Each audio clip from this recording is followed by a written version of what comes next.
Questão 5. Um estudante de física realizou um experimento no laboratório para medir a variação de intensidade de corrente elétrica em um fio condutor retilíneo extenso, fio reto e extenso, em função do tempo, além de outras propriedades físicas. No gráfico abaixo é mostrado um dos resultados do experimento. Com base no enunciado e nas duas figuras aqui acima, assinale as proposições corretas. Olha o gráfico: corrente I em ampere, tempo em segundos. Tá? Um trecho é uma reta inclinada e outro trecho é outra reta paralela. Nas duas figuras, o que você tem? Fio retilíneo penetrando na folha, tá vendo? Esse símbolo é de penetrar. E aqui ele botou essas duas linhas circulares paralelas. Figura 1. Figura 2, mesma coisa. Fio retilíneo penetrando na folha, a corrente está entrando na folha aqui e aqui, que esse símbolo é de entrar. Então, tanto fio como a corrente estão penetrando na folha. E aqui, apenas uma linha circular, tá? Com setas no sentido horário. Aqui estão as alternativas e nós vamos analisar uma por uma. Então, alternativa, a proposição 1. A carga elétrica que atravessa uma seção transversal do fio condutor entre 2 segundos e 4 segundos é de 4 coulombs. Falso. Vejam no gráfico. Aqui, ó, tempo 2 segundos. Tá vendo? A corrente é 1 ampere. Tempo 4 segundos, a corrente é 1 ampere. Gráfico, corrente em função do tempo.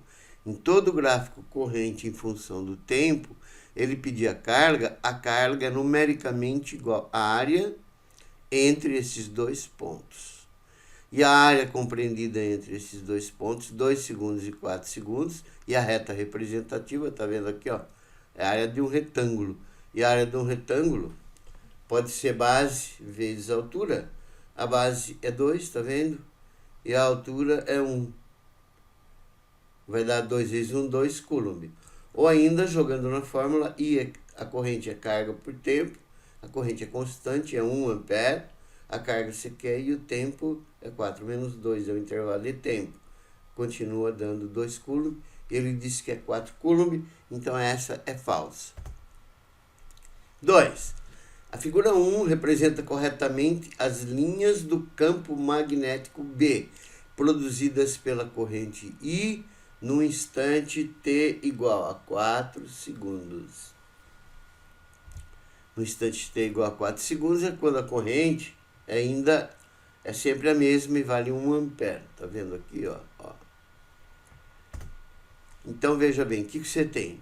Você tem aqui o fio penetrando na folha, parte dele está aqui na frente, parte dele está lá atrás. E a corrente também penetrando na folha, esse símbolo é de penetrar.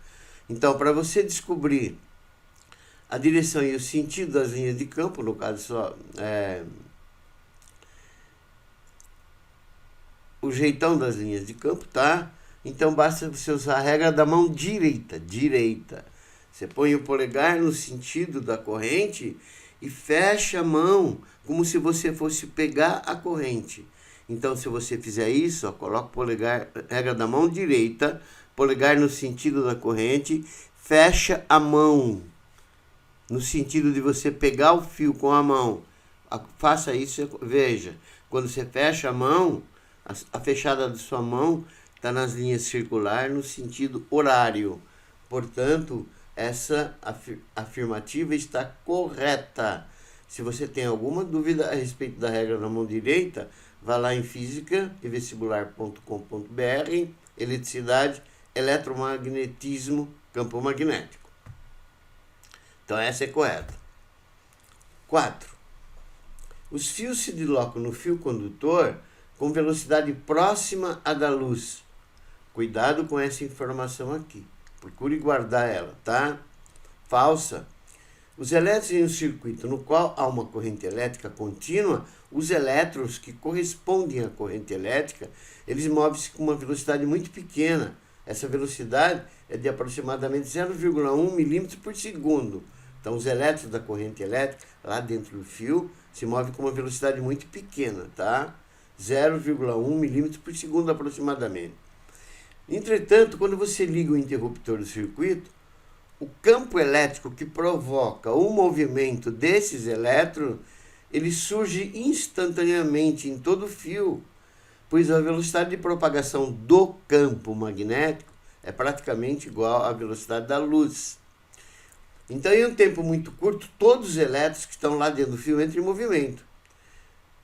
Embora os elétrons que começarem a mover-se lá na extremidade do interruptor só alcancem o filamento depois de um longo tempo. Mas acontece que todos os elétrons estão se movendo junto, tá? Então, essa alternativa é falsa. Então, muito cuidado, tá bom? Que a velocidade dos elétrons não é próxima da luz. Próxima da luz é a velocidade do campo magnético instantâneo que surge quando você liga o interruptor e esse campo faz os elétrons se moverem. E esses elétrons dentro do fio, todos estão dentro do fio, eles se movem com uma velocidade muito pequena, mas vai surgir uma corrente elétrica instantânea.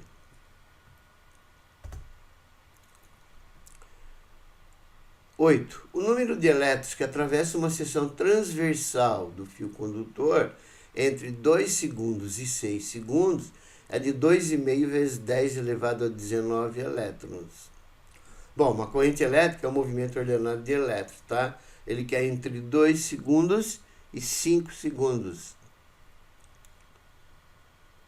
E 6 segundos. Tá aqui. Então é aqui, entre 2 segundos e 6 segundos. Eu marquei 5, mas é 6, tá? Desculpe.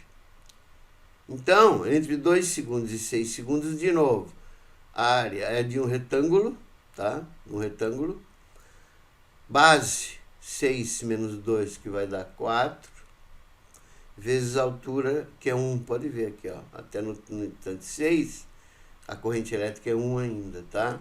Então, a área do retângulo é base 4, vezes a altura, que é 1, vai dar uma corrente elétrica de 4 coulombs. Ou ainda, a corrente é constante, é 1 ampere, tá? A carga você quer e o tempo é de 4 segundos, porque é entre 2 e 6. Então, vai ficar 1 igual a Q sobre 4, que vai dar 4 coulombs. Então, entre 2 segundos e 6 segundos, a corrente elétrica, a carga, a quantidade de carga que circula, que se move nesse fio, é de 4 coulombs. Mas acontece que foi fornecido lá em cima, tá? Que a carga de um elétron é 1,6 vezes 10 a menos 19 coulombs. Ora, se eu tenho 4 coulombs de carga atravessando o fio, e a carga de um elétron é de 1,6 vezes 10 a menos 9 coulombs, então basta eu multiplicar o número de elétrons pela carga de um elétron. Quando eu faço isso, eu acho a carga total. Então o Q é 4, N é o número de elétrons, e a carga de um elétron, 1,6 vezes 10 a menos 19. N vai ser 4 dividido por 1,6 vezes 10 a menos 19. Então, N vai dar 2,5 vezes 10 a 19 elétrons. Ele disse que é isso. Portanto, está correto. 16. A figura 2 ilustra corretamente os vetores campo elétrico e campo magnético produzido pela corrente elétrica I em um ponto próximo do fio condutor no instante 4. E se você ver no instante 4, é quando a corrente elétrica é constante e vale 1 ampere. É falsa. Veja bem, o campo elétrico tem direção tangente à trajetória dos elétrons que estão saindo da folha. No caso, estão penetrando na folha. Tá vendo? Esse símbolo é de penetrar. Errei de novo, desculpa, que é penetrando na folha. Então, os elétrons estão saindo da folha. Por quê? Porque o sentido de movimento dos elétrons é contrário ao sentido da corrente elétrica. Então, a corrente elétrica está penetrando na folha, mas os elétrons estão saindo da folha. Repetindo, tá? Então, a corrente elétrica, tá vendo? O fio ele tem uma parte aqui na frente e outra parte atrás. O fio está penetrando aqui na folha de papel. A corrente elétrica é fornecida pelo enunciado, ela está penetrando.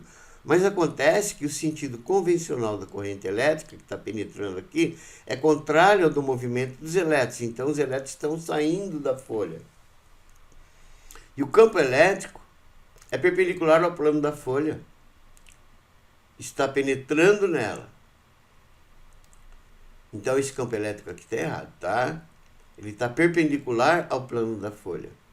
Já o campo magnético está correto, porque se você utilizar a regra da mão direita, você põe o polegar no sentido da corrente e fecha a mão, no sentido da fechada da mão, está o campo elétrico B. Então o campo elétrico B está aqui, ó, ele é tangente em cada ponto, no sentido horário ele está correto, mas o campo magnético está correto, mas o campo elétrico está errado, tá? Ele está perpendicular ao plano da folha. Então essa questão é falsa, essa afirmativa é falsa. Questão 32. A intensidade do campo magnético a 1 metro do fio condutor, no instante 5 segundos, é 2 vezes 10 a menos 7 Tesla. Então, veja bem, no instante 5 segundos, a corrente continua valendo ainda 1 ampere. A intensidade do campo elétrico a 1 metro do fio, no instante 5, ela é de 2 vezes 10 a menos 7 Tesla. Ele está dizendo isso, tá? Aí considere o μ0, 4π vezes 10 a menos 7 Tesla metro por ampere. Essa está correta. Quando o tempo é 5, a corrente é 1 ampere. Se você olhar aqui, ó, tempo 5 segundos, corrente 1 ampere. Veja, a fórmula que te fornece a intensidade do campo magnético B a 1 metro do fio, ou a qualquer distância do fio, a distância D do fio, ela é dada por μ0i sobre 2πd. O μ0, ele deu, é 4π vezes 10 a menos 7. A corrente, nesse instante, é 1 ampere. 2 vezes π, e a distância que ele está pedindo é 1 metro. Então aqui é 1. Eu fiz os cálculos e achei que o B vai dar 2 vezes 10 a menos 7 Tesla. Essa é a intensidade do campo magnético criado pelo fio condutor a 1 metro do fio. Então, a 1 metro do fio, tá? A 1 metro do fio, o campo magnético vale 2 vezes 10 a menos 7 Tesla. Tem essa intensidade e a direção e o sentido fornecida pela regra da mão direita, que é essa daqui, ó. Portanto, a 32 está correta. 64. A intensidade média da corrente elétrica no fio condutor entre os instantes 0 e 6 segundos é de meio ampere. Falsa. Vamos calcular. Primeiro vamos calcular a carga elétrica fornecida pela área da figura entre 0 e 6, tá vendo? Gráfico IT, achou a área, está achando a carga. A área, pode ver aqui, a área de um trapézio. Então a carga vai ser a área do trapézio, que é base maior, mais base menor, vezes a altura sobre 2. Ó, base maior, deixei marcadinho aqui para você, é 6. Base menor, ó, esse trecho aqui, ó, tá? 6.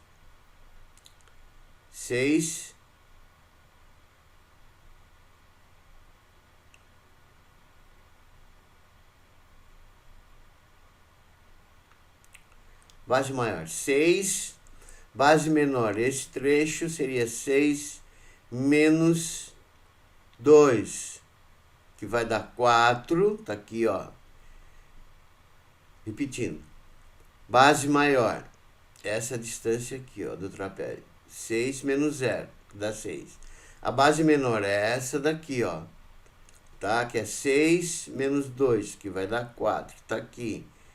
Vezes a altura, que é essa daqui, ó. É 1 dividido por 2. Portanto, a carga elétrica que circula no fio entre 0 e 6 segundos, carga média, claro, é de 5 coulomb. Jogando na forma da corrente elétrica, no caso, corrente média, ela é carga por tempo, tá? Então, a carga é 5 coulomb e o tempo é tempo total, que ele está pedindo, 6. Então, vai dar 5 sobre 6, que vai dar 0,8 ampere. Portanto, é falso, ele diz que é 0,5 ampere. Somando, as corretas são a 2, a 8 e a 32. Então, a soma vai dar 42. Questão 6. A figura 1 mostra um caminhão-tanque que pode ser utilizado no transporte de combustível das refinarias para os postos de combustível. O tanque usado para o transporte de combustível ele é todo metálico, com aberturas em cima para colocar o combustível e inspeção, e com saídas na parte de baixo para a transferência do combustível, figura 2.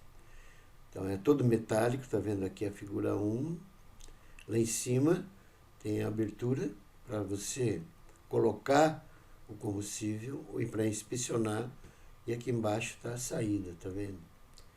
Quando você vai tirar para colocar o combustível no posto de gasolina. A transferência do combustível do caminhão para o posto segue uma norma de procedimentos que servem para garantir a segurança de todos, principalmente no sentido de evitar fagulhas que possam dar início a uma explosão. Um dos principais procedimentos é aterrar o tanque ao solo. Considerando o exposto acima, assinale as proposições corretas, e aqui estão todas as proposições que nós vamos analisar uma por uma. Proposição 1. Ele diz: o potencial elétrico no interior do tanque, eletricamente carregado, pode ser analisado como um condutor metálico eletricamente carregado. E esse condutor metálico eletricamente carregado, o potencial dele elétrico, dentro e fora, é representado da seguinte forma que ele colocou aqui. Essa é falsa. Veja na figura abaixo que eu coloquei para vocês como varia o campo elétrico e o potencial elétrico. O campo elétrico aqui em cima e o potencial elétrico aqui embaixo. No interior e na parte externa do tanque. Então veja bem, no caso ele está falando só do potencial, que é esse aqui, ó. A fórmula que dá o potencial é Kq sobre R, sendo que R é o D, tá? Kq sobre D, R no interior e D fora. Veja bem que no interior entre 0 e até o raio, o potencial é constante, tá vendo? Aí ele cai com o quadrado da distância. Então aqui, nesse trecho aqui, ó, dentro, no interior, o potencial vale Kq sobre R, é o raio. E lá fora ele cai com o quadrado da distância, e ele é dado por Kq sobre D. Portanto, está errado, veja bem. Ele falou que aqui é 0 no interior do tanque é constante. 2. Estando o tanque eletricamente neutro, ele não possui carga elétrica. Também está errada. Ele possui carga elétrica sim, tá? Só que o número de cargas negativas anula o número de cargas positivas e ele está neutro. Durante uma viagem, o tanque adquire uma carga elétrica de modo 270 microcoulomb. O valor do campo elétrico e do potencial elétrico a 200 metros do tanque, então é fora do tanque, vale aproximadamente e respectivamente 1,21 vezes 10 a quarta newton por coulomb, valor do campo, e 60,75 volts, valor do potencial. Campo elétrico, a fórmula que fornece o campo elétrico está aqui nesse gráfico, está vendo? Ó? Campo elétrico no interior do tanque é Kq sobre R quadrado, e lá fora é Kq sobre D quadrado. Então a expressão do campo é Kq sobre D quadrado. Essa é falsa. Campo elétrico é Kq sobre D quadrado. O K, 9 vezes 10 a nona, fornecido. A carga é o 270 microcoulomb, 270 vezes 10 a menos 6, dividido pela distância que ele está pedindo, que é a 200 metros do tanque. Efetuando esses cálculos, tá? Você vai descobrir que o campo elétrico vai dar 60,75 newton por coulomb. Acontece que ele falou que é 1,21 vezes 10 a quarta newton por coulomb. Portanto, essa está errada. Não é preciso nem achar o potencial elétrico a 200 metros. A oitava diz: o aterramento do tanque visa fazer com que o caminhão-tanque fique com carga elétrica resultante nula. Por quê? Em função dos pneus feitos de borracha e do atrito com ar, o caminhão pode ficar eletricamente carregado. Pode sim, tá? E o aterramento é feito quando você liga ele à terra. Quando você liga à terra, qualquer corpo eletrizado, quando ligado à terra, ele descarrega. Portanto, essa daqui é correta, tá? O aterramento significa ligar o caminhão-tanque a solo por um material condutor. Então, normalmente você tem metal ligado ao chão, tá? Uma corrente metálica ligada ao solo. Ela está aí exatamente para que as cargas elétricas escorram para o solo, mantendo a estrutura metálica neutra. 16. Admitindo que o caminhão-tanque esteja carregado eletricamente, o campo elétrico no interior do tanque é zero e o potencial elétrico é constante, pois as cargas elétricas se encontram em repouso na superfície externa do tanque. Correto. Veja o que eu coloquei aqui. O campo no interior, tá vendo? Ó? Esse é o campo elétrico, esse gráfico é do campo elétrico. No interior ele é nulo, tá vendo? E o potencial elétrico no interior do tanque, que é esse trecho aqui até o raio, ele é constante. É o que lá está afirmando, então está correto. Agora, as cargas elétricas, elas ficam na superfície externa. Por quê? Porque, como o tanque é metálico é condutor, e se ele estiver carregado, ou ele está carregado de carga positiva ou de carga negativa, tá? E cargas de mesmo sinal se repelem, portanto, elas tendem a ficar o mais longe possível. E o mais longe possível, onde é? É na superfície externa do tanque. 16. Então é correto, tá? Já vimos lá no gráfico. E as cargas elétricas do mesmo sinal se repelem. E o tanque é metálico, tá? Elas se localizam na superfície externa, tendendo a ficar o mais longe possível. Então, corretas a gente tem a 8 e a 16, que somadas vai dar 24. Questão 7. Pedro, 50 kg, Tiago, 53 kg e João, 60 kg.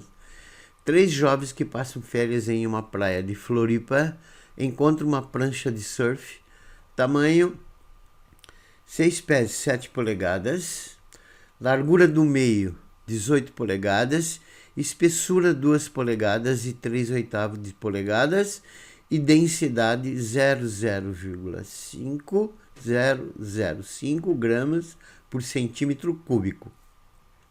Como não entende muito de surf, mas conhece muito de física, resolvem fazer testes em uma piscina de água doce, realizar alguns cálculos e discutir conceitualmente sobre as propriedades físicas envolvidas na prática do surf. Os jovens modelam a prancha como um paralelepípedo de comprimento 2 metros, largura 0,45 metros e altura 6 centímetros. As conclusões obtidas foram sintetizadas nas afirmações abaixo. Com base no enunciado, assinale as proposições corretas e aqui estão todas, nós vamos analisar uma por uma. 1. Altura da parte submersa, da parte imersa da prancha, quando flutua na água, é de 0,3 centímetros. Está correto. Todo corpo que está flutuando parcialmente imerso num líquido, a força resultante sobre ele é nula. Isso significa que o peso vertical para baixo é igual ao empuxo vertical para cima. Mas o peso é massa vezes gravidade. E a massa do corpo, né, porque é o peso do corpo, é a densidade do corpo vezes o volume do corpo, vezes G. Isso é igual ao empuxo é a densidade do líquido, vezes o volume imerso, vezes G.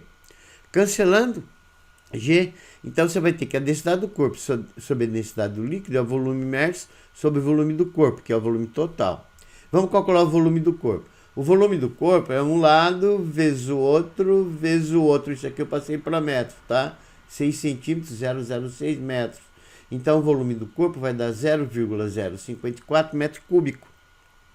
Substituindo aqui a densidade do corpo, fornecida 0,05 grama por centímetro cúbico, eu multipliquei por 10 terceira, passei para quilograma por metro cúbico. E a densidade do líquido, 1 grama por centímetro cúbico, multipliquei por 10 a terceira, ficou 10 a terceira quilograma por metro cúbico. O volume imerso a gente quer, tá? E o volume do corpo nós achamos aqui, é 0,054. Então, o volume imerso nessas condições vai ser 0,027 metro cúbico. Acontece que o volume imerso é a área da base vezes a altura, e a área da base é esse lado vezes esse, vezes a altura que a gente quer. Então, o volume imerso 0,027 é igual, isso vezes isso vai dar 0,9H. Então, a altura imersa vai ser 0,027 por 0,9, que vai dar 0,003 metros, que é 3 centímetros, portanto, está correta. 2. O princípio de Arquimedes declara que todo corpo leve flutua na água e todo corpo pesado afunda. Falsa. Na realidade, a relação entre a densidade do corpo e da água. O mais denso fica embaixo e o menos denso flutua, fica em cima. 4. Quando aumenta a densidade da água na qual a prancha está flutuando, diminui a altura da parte submersa. Correta. Se você aumenta a densidade da água, você está aumentando o empuxo, força vertical é para cima, tá? Então, você está diminuindo a altura da parte imersa. Veja, por exemplo, é mais fácil você flutuar na água do mar do que na água doce. Ou então, lembra do Mar Morto, onde as pessoas flutuam porque ela tem uma densidade de água densidade de sal muito alta. 8. A prancha suportaria apenas o peso de Pedro e Tiago em pé sobre ela, sem afundar. Essa é falsa. Vamos calcular o impulso sobre a prancha. O impulso sobre a prancha é a densidade da água vezes G vezes o volume dela. Vamos supor que ela está totalmente imersa, tá? Então, aqui é 1 vezes 10 a terceira, vezes 10 vezes 5,4. Então, o impulso sobre a prancha vai ser de 54 newtons. Acontece que, somando o peso do Pedro e Tiago, você vai ter um peso de 1030 newtons. Então, o peso dos dois é maior que o impulso sobre a prancha. Então, todos eles e a prancha afundam. 16. A força de impulso que atua sobre a prancha em flutuação existe porque a pressão que a água exerce sobre a prancha aumenta com a profundidade. Isso é correto. Causa do impulso. Ele é devido ao teorema de Stern, que diz que a pressão, quando o corpo está imerso, é a densidade do líquido vezes G vezes H. Então, para o mesmo líquido, quanto maior a profundidade, maior a pressão, tá vendo? Maior a profundidade, maior a altura, maior a pressão. A densidade do líquido é o mesmo, o G é o mesmo. Observe na figura abaixo que a esfera está totalmente imersa, que as forças laterais aqui se anulam, tá? Que ela não vai nem para a direita nem para a esquerda. E como a pressão é maior quanto maior a profundidade, então a pressão na parte inferior é maior que a pressão na parte superior. Então, e aí o que acontece? Acontece que a força resultante de todas as forças que agem nela está dirigida para cima. E ela corresponde ao impulso que age sobre essa esfera. Então, corretas, a 1, a 4, a 16, cuja soma vai dar 21. Oitava questão. A audição e a fala são extremamente importantes para os seres humanos. Graças a ela, pode detectar, emitir e interpretar ondas sonoras com diferentes propriedades físicas. Por exemplo, devido à audição, podemos escutar sons com intensidade a partir de 10 a menos 12 Weber por metro quadrado, enquanto a fala nos permite, em um tom de conversa normal, emitir potência sonora de 10 a menos 5 watts. Assinale as proposições corretas, e aqui estão elas, vamos analisar uma por uma. 1. Os seres humanos podem ouvir sons de qualquer frequência. Falsa. A faixa média de frequência audível para o ouvido humano normal está entre 20 Hz e 20.000 Hz. Tá aqui, ó, esse é o audível, entre 20 e 20.000 Hz. Ondas de frequência inferiores a 20 Hz são infrassons e superiores a 20.000 Hz são os ultrassons. As ondas infrassônicas e ultrassônicas não são audíveis pelo ouvido humano. Os ultrassons podem ser ouvidos por certos animais, como o morcego, o cão, e também utilizado na medicina, ecocardiografia, ultrassonografia, etc. 2. A população de Florianópolis 400 mil habitantes. Todos os habitantes conversando ao mesmo tempo em tom normal emitem uma potência 25 vezes menor que a de uma lâmpada de 100 watts. Correta. Tá. Pelo enunciado, uma pessoa em conversa normal, lá em cima no enunciado, ele emite um som de potência 10 a menos 5 watts.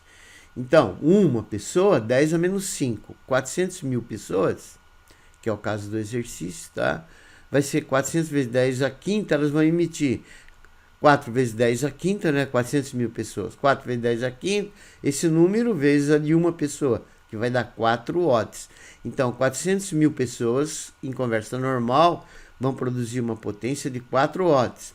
A potência de uma lâmpada de 100 watts, o enunciado falou que é 25 vezes menor, você divide ela por 25, também vai dar 4 watts. Então, está correta. 4. Os seres humanos podem emitir som de todas as frequências de 20 Hz a 20 mil Hz. Falsa. Eles podem ouvir. Veja lá na 1. 8. As ondas sonoras são ondas mecânicas transversais. Falsa. As ondas sonoras são ondas mecânicas longitudinais. Por exemplo, quando uma fonte sonora, uma lâmina, uma corda, uma membrana, etc., é colocada para vibrar, ela provoca em toda a sua volta, no meio que envolve, normalmente o ar, ondas mecânicas longitudinais. Essas ondas mecânicas, por meio de sucessivas compressões e rarefações das partículas do ar do meio, viajam em todas as direções no meio tridimensional, formando assim uma onda sonora. Então, as ondas sonoras são ondas mecânicas longitudinais. 16. A unidade Bell exprime a altura de um som. Falsa. Nível sonoro ou nível de intensidade ou intensidade auditiva é medido em decibéis ou béis, tá? Então, essa é a intensidade do som. Intensidade do som. A altura do som ela é fornecida pela frequência. 32. Um som emitido por você na sala ambiente em que você se encontra terá a mesma intensidade a qualquer distância. Essa é falsa. À medida que você se afasta da fonte, o som vai diminuindo, tá? 64. O som com intensidade a partir de 1 Weber por metro quadrado produz sensação de dor no ouvido. Correta. Veja aqui a tabela abaixo, ó. Aqui está a tabela, o limiar da dor está aqui, ó. Tá vendo? Ela é 10 elevado a 0, que é 1. Então, essa é correta. As corretas são a 2 e a 64. Somando, você vai ter 66.